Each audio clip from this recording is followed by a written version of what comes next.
వెళ్దాం పద.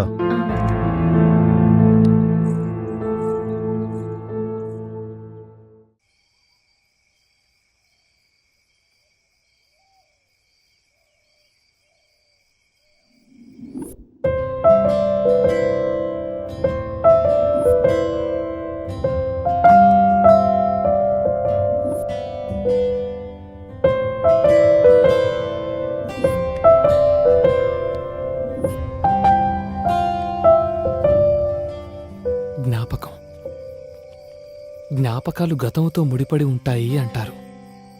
నిజమే. ఈ జ్ఞాపకాలే లేకపోతే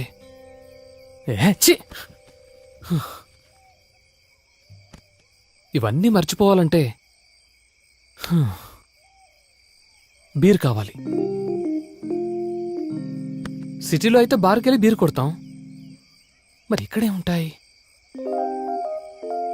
మందు లేకుండా ఏ ఊరు ఉండదు. ట్రై చేద్దాం.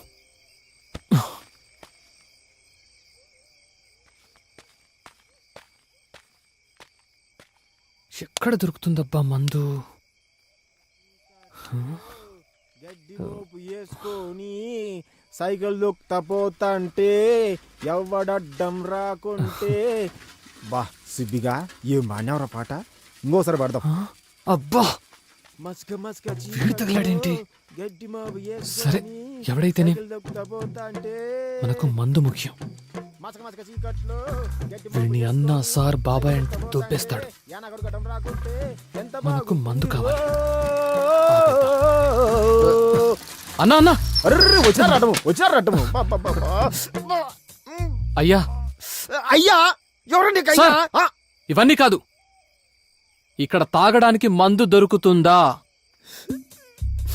నాకు కింద మండి పూసుకోవడానికి మందు లేక నేను అల్లాడుతుంటే నీకు తాగడానికి కావాల్సి వచ్చింది ఆ మందు. అసలు ఏమనుకుంటున్నావు నువ్వు? నేను ఎప్పుడు సైకిల్ ఎక్కినప్పుడే తగులుతా. నేనేమడిగానన్నా? తాగడానికి మందు అడిగాను అంతే. బుద్ధిందా? అసలు నీకు బుద్ధిందా? ఇప్పుడు నీ మంది ముఖ్యమా నా మంది ముఖ్యమా? తాగడానికి నీకు పద్ధతి ఉందా? సంస్కారం ఉందా? అసలు ఎప్పుడు ఏమడగలో తెలుసా? ఎవరికి ఏ సమస్యలు ఉంటాయో తెలుసా? తగులుకున్నాడేంట్రా బాబు? ఎవరినంటే వాళ్ళను ఎప్పుడు పడితే అప్పుడు ఏది కావాలంటే అతడికి ఇబ్బంది పెడతావా? ఇందులో ఇబ్బంది ఉంది సార్. మళ్ళీ ఇబ్బంది అంటావు. ఏదో నాయలా, చెత్త నాయలా, గబ్బు నాయలా, రోత నాయలా, ఎరగడ మొహం నాయలా. ఊరికనే ఆపాను కదరా. వీటి టార్చర్ భరించే కంటే అన్ని మూసుకుని రూమ్ లో పడుకోవడమే బెటర్. ఎరగట మొహం నాయలా. ఎవరో కోపం చూచండా? మందుగాలు నీకో మూసుకొని పడకపోరచ్చాయి. ఏంట్రా సుబ్బిగా, కొత్త వాళ్ళతో ప్రేమగా మాట్లాడచ్చు కదరా?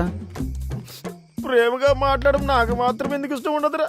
నీకు తెలుసు కదా నా బాధ ఎట్టు.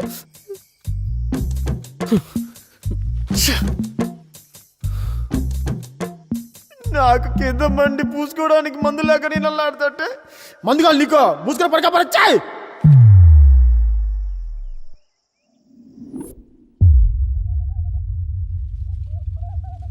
గట్ట ఎండిన పంటను ఎంతసేపని చూస్తావయ్యా? సర్ది తినయ్యా. లేదు ముద్దే.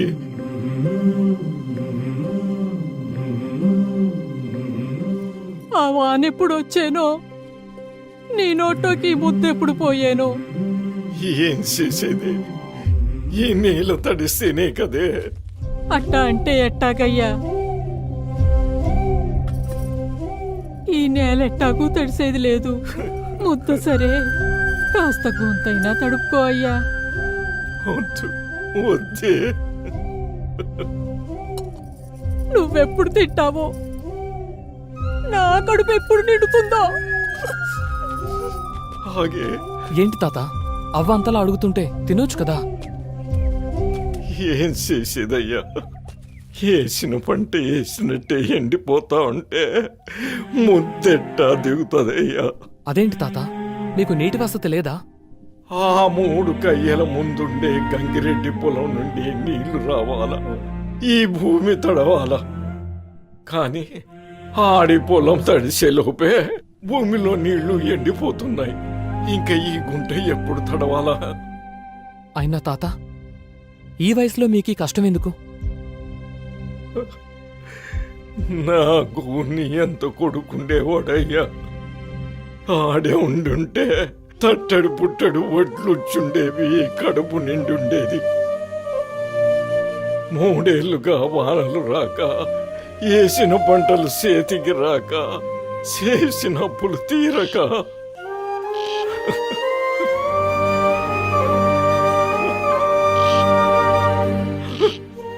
ఆడు ఏ చేత్తో పంటేశాడో ఆ చేత్తోనే పానం తీసుకున్నాడయ్యా. ఇక మిగిలింది ఈ గుంట ఒక్కటే. దీన్నే పండించుకోవాలా, ఈ కడుపు నింపుకోవాలా. ఈ వానదేవుడు కరుణించేది లేదు, మా కడుపు నిండేది లేదు. ముద్దెట్టడానికి ఉన్న కొడుకు లేకపోయే, నేల తడవటానికి వానదేవుడు కరుణించకపోయే, ఇంక మేమెట్టా బతకాలయ్యా?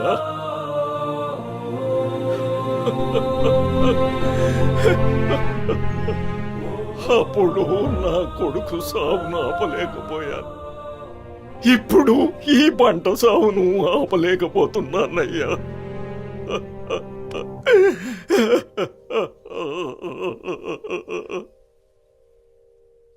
అనేసుకో తాత, గట్టిగా అనేసుకో. నీ కొడుకే వచ్చాడనుకో, ఈ నేలే తడిచిందనుకో.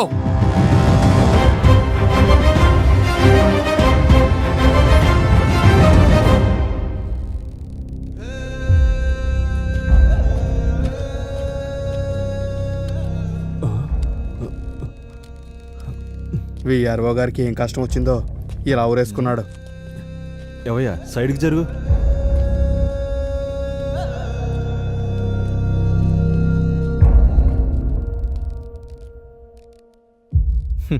ఇదే స్పాట్, అదే చెట్టు, సేమ్ టు సేమ్ మన ఎస్ఐ గారిని ఫాలో అయినట్టున్నాడు. బలరాం సార్. బాడీ దించు. Okay sir. ఇది మర్డరా సూసైడా? మర్డర్ అయి ఉంటుంది ఎస్ఐ గారు. ఇది మర్డర్ అని మీకెలా తెలుసు సర్పంచ్ గారు? మా విఆర్ఓకి సూసైడ్ చేసుకోవాల్సిన అవసరం లేదండి.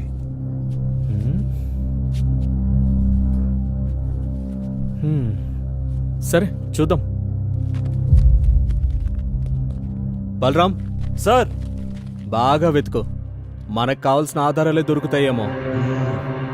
Okay sir. ఆ జేబులో సూసైడ్ లెటర్ లాంటివి ఏమైనా రాసుకుని ఊరేసుకున్నాడేమో చూడు. సార్ సూసైడ్ నోట్ ఉంది సార్. నేను చెప్పలా సూసైడ్ లెటర్ రాసుకుని ఊరేసుకుంటాడని? మా ఎస్ఐలాగే సూసైడ్ సర్పంచ్ గారు. బలరాం, ఆ సూసైడ్ లెటర్లో ఏముందో చదువు. సార్, దేవుడు లాంటి సర్పంచ్ గారికి, అయ్యా నా ఆరోగ్య విషయం మీకు తెలిసినదే. ఈ షుగర్ వ్యాధి వలన నా ఉద్యోగ బాధ్యతను సక్రమంగా నిర్వర్తించలేకపోతున్నందున మన ఊరి రైతులకు ఎలాంటి న్యాయం చేయలేక మానసిక ఒత్తిడికి గురై కృంగిపోయి నాకు నేనుగా ఆత్మహత్య చేసుకుంటున్నాను. దీనికి ఎవ్వరూ బాధ్యులు కారు. ఇట్లు మీ విఆర్ఓ రాజు. షుగర్తో ఇబ్బంది పడే మాట వాస్తవమే కానీ విఆర్ఓ గారు ఇలా చేశారేంటి సర్పంచ్ గారు?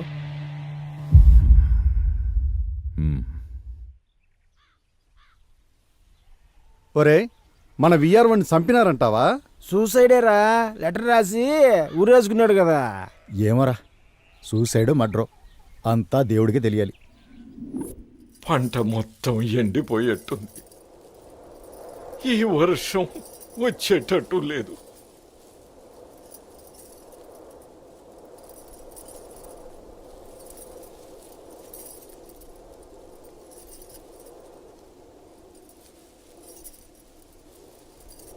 ఆ చినుకు రాలేట్టు లేదు, మా కడగడ్లు తీరేట్టు లేదు. ఈ ఎండిన సెల్లు చూస్తా ఉంటే నా కొడుకు సావే గుర్తుకొస్తుందే. ఈ ఎండిన సేను నరికేస్తే గాని నాకు తృప్తి ఉండదు. అమ్మా, వద్దయ్యా, నువ్వుంటే అయ్యా వద్దయ్యా, జరిగే. నా మాటనయ్యా.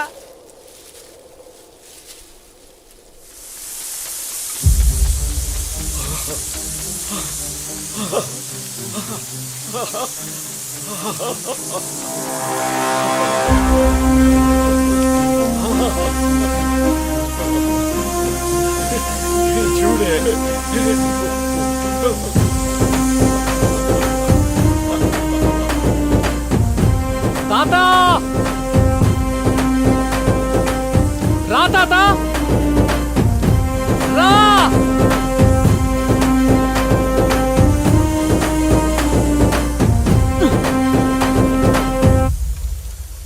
కొడుకొచ్చాడు.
బాబుగారు ఈ ఆకులు ఆకుపురుగే కాకుండా అగ్గి తెగులు లాంటివి కూడా వస్తూ. బాబు అమ్మాయి గారు వస్తున్నారు. కట్టుబాట్లు హ్మ్.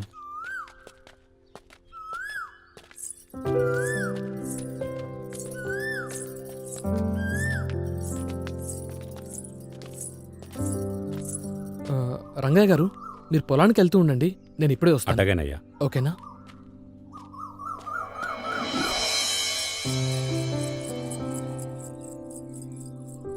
ఎక్కడుంటుంది? ఎక్కడుందబ్బా? ఎక్కడుంది? ఎలా ఉన్నావురా? వద్దు, ఇటు తిరగొద్దు, అటు తిరిగే మాట్లాడు. ఈ ఊరి కట్టుబాట్లు నీకు తెలీదు. ఛీ, దీనమ్మ, ఇదో ఊరు, దీనికి ఇంకా కట్టుబాట్లు. ఏంటి? ఏం లేదు, మంచి ఊరు మంచి కట్టుబాట్లు అంటున్నా, అంతే. నీకు మెసేజ్ చేశా కదా రామ్, నా గురించి వెతకద్దని. మళ్ళీ నా కోసం ఇంత దూరం వెతుకుంటూ ఎందుకొచ్చా? నిన్ను చూడకుండా ఉండలేక నిన్ను కలవాలని. రామ్, నువ్వు నన్ను కలవాలని వచ్చావని నాకు తెలుసు, కానీ ఈ విషయం మా ఊరు వాళ్ళకి తెలిస్తే చాలా ప్రమాదం. అఖిల ఆ రోజు కేఫ్లో. అక్క వెళ్దామా? వస్తున్నా, నేను వెళ్తున్నా. అఖి, మళ్ళీ ఎప్పుడు? చూడు రామ్, సిటీలో లాగా మనం ఎప్పుడు పడితే అప్పుడు కలవడానికి కుదరదు, ప్రయత్నించకు. రాక వెళ్దాము. బాయ్ రామ్, నేను వెళ్తున్నా. అఖిల, అఖిల, పదండి వెళ్దాం.